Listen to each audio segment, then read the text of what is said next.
zero share, zero contribution in my life of education system. And it is an issue of every Indian. મારા જીવનમાં શિક્ષણનો કોઈ હિસ્સો નથી એવું ભારતના તમામ નાગરિકો માને છે. કારણ જુનિયર કેજી થી માસ્ટર ડિગ્રી, કદાચ ગ્રેજ્યુએશન સુધી જે માણસો ભણ્યો એને મેળવ્યું શું? એને શું મેળવ્યું?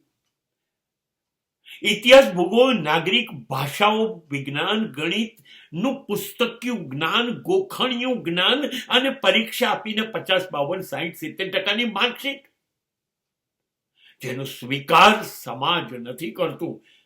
મારા હાથમાં માર્કશીટ છે કે એક ભીખનો કટોરો, એની મને ખબર નથી પડતું. આ છે શિક્ષણનો હિસ્સો. મારી જિંદગીના 20, 22, 23, 24 વર્ષ જે અત્યંત તાકાતવાર હતા એ ખતમ થઈ ગયા, અને છતાં મારા હાથમાં કટોરો છે. હું માંગી કહું છું, મને કોઈ નોકરી નથી આપતું. આ છે શિક્ષણનો હિસ્સો. This is a share and this is a contribution of education. તમે અમને એવું કયું શિક્ષણ આપો છો કે જે અમને અમારી સવાર સાંજની રોટલી કમાવામાં, we need our bread,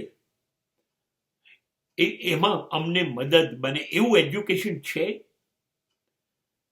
There is no technological education. એવું કંઈક આપો કે જે મને સાંજ પડે 100, 200, 400 રૂપિયા કમાવામાં મદદ કરે. એ નથી આપવું. હા, જિંદગીના 24 વર્ષ બરબાદ કર્યા પછી હું કોઈ પણ કાર્યાલયમાં જઈને કહીશ, સાહેબ મારી પાસે 60% છે, 62% છે, તો એ કહેશે બહાર લાઈનમાં 75% વાળા 1000 જણા બેઠા છે, એને પહેલા નોકરી આપો કે તને આપો. અને મારી પાસે માર્કશીટ છે, અનુભવ નથી. જે મને કામ આપશે પૂછશે તને આવડે છે? હું કહીશ ના.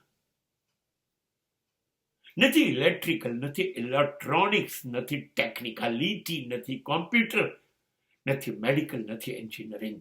આવું કોઈ જ્ઞાન નથી આપવું આપણને સ્કૂલમાં કે જેનાથી આપણને નાની ઉંમરથી કમાવાની સગવડો મળી જાય ને આપણે આપણા પગ ઉપર ઉભા થઈએ. એવું નથી આપવું.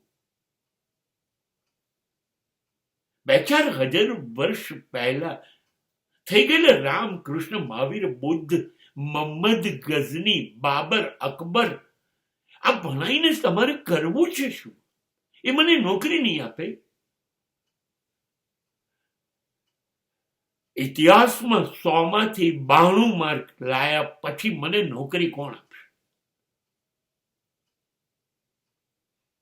શિક્ષણની જે સિસ્ટમ છે એટલી બધી સડેલી છે કે જેનાથી જીવન જીવવું મુશ્કેલ થઈ ગયું છે, નહીં ઝેર થઈ ગયું.